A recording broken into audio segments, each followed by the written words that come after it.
Revelation 580.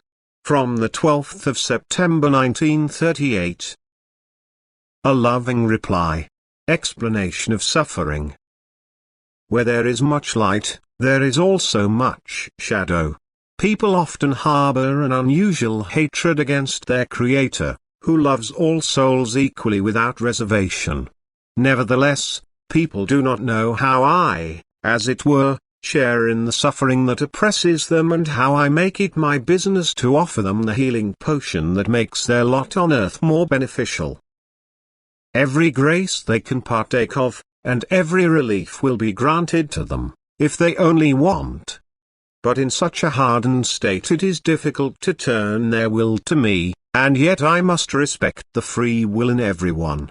I must not intervene arbitrarily and change destinies, which would only result in the opposite, a strengthening of their self-consciousness.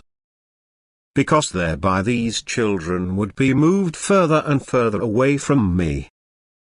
If now a permanent state would arise in which the earthly man would be freed from his sufferings, then also enormous selfishness would soon take hold, and the soul could free itself from its cover only with difficulty, because every spiritual question would remain undiscussed by the people, since a careless life would offer enough to satisfy their thoughts.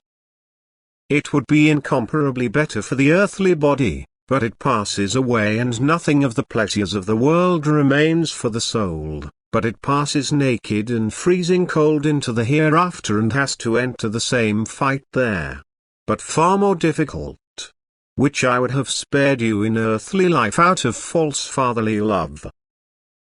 Do you not believe that your Father in His wisdom knows everything and always determines the best for His creatures?